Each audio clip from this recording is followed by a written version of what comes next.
అయినను పోయి రావలే హస్తినకు అయినను పోయి రావలే హస్తినకు అయినను పోయి రావలే హస్తినకు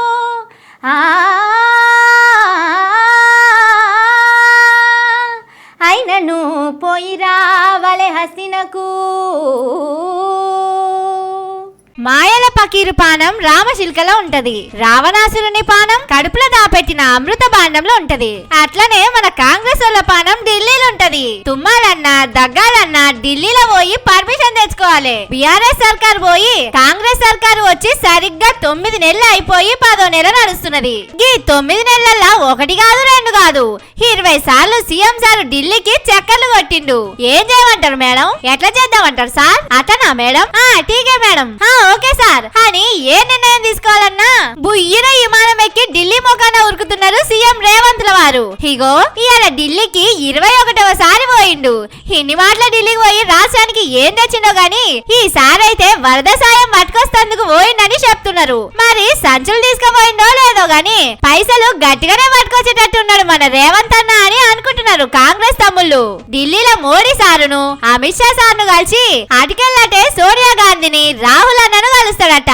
ఎప్పుడో నింపాల్సిన మంత్రి పదవులు ఇంకా ఖాళీగానే ఉండే కదా. అట్లనే కాంగ్రెస్ పార్టీ వర్కింగ్ ప్రెసిడెంట్ కుర్చీలా ఎవరిని కూర్చోబెట్టాలనే పంచాయతీ సుత నడుస్తుండే. అవన్నీ మాట్లాడి ఏదో ఒకటి తస్ప చేసుకోనికి వచ్చేటందుకే ఈసారి ఢిల్లీకి పోయిందని మీదికి కాంగ్రెస్ వాళ్ళు చెప్తున్నారు. కానీ లోపట అసలు ముచ్చట ఇంకోటి ఉన్నదట. పార్లమెంట్ ఎలక్షన్లను ఈ మధ్య కాలంలో రేవంత్ సార్ కు పెరిగిన దూకుడు, ఇష్టం వచ్చినట్టు తీసుకుంటున్న నిర్ణయాల మీద ఢిల్లీ పెద్దలు జరంత గరమే ఉన్నారట. మీకు ఇంకో ముచ్చట ఎరికేనా? ఇవాళ ఢిల్లీకి పోయిన రేవంత్ సార్ కు మొదలు కల్వనికే అపాయింట్మెంటే ఇయ్యలేదట సోనియా గాంధీ మేడం. ఆయనతో తెలంగాణ ఇజ్జత్ పోతది. సీఎం కే టైం ఇయ్యలేదంటే బద్నాం అవుతామని వాళ్ళు చెప్పే వరకు అపాయింట్మెంట్ ఇచ్చిందట పెద్ద మేడం. కారు పార్టీలకెళ్లి షేయి పార్టీలకు గుంజుకున్న ఎమ్మెల్యేల ముచ్చట, కచ్చ తీసుకుంటందుకు పెట్టిన హైడ్రా కమిషన్ తెలంగాణలో కాంగ్రెస్ బుట్టి ముంచేటట్టే ఉంది అని కోపంగా ఉన్నదట అధిష్టానం. నువ్వేరా అని నెత్తిలా అచ్చింతలు వేస్తందుకే రేవంత్ సార్ ఢిల్లీకి పిలిచిందట. అందుకే పాత కాంగ్రెస్ వాళ్ళు ఎవ్వరు సుతా రేవంత్ సార్ ఎంబడి పోలేదట. ఇన్నిసార్లు ఢిల్లీకి పోయినా ఇప్పటిదాకా కేంద్రం గురించి రేవంత్ సార్ తెలంగాణకు ఆకుదేలే పోకదేలే. మరి ఈసారన్న వరద సాయం పట్టుకొస్తాడు కావచ్చునని ఆశలు పెట్టుకున్నారు. పాపం వరదలలో అన్ని కొట్టుకపోయి ఆగమైన అమాయకులు.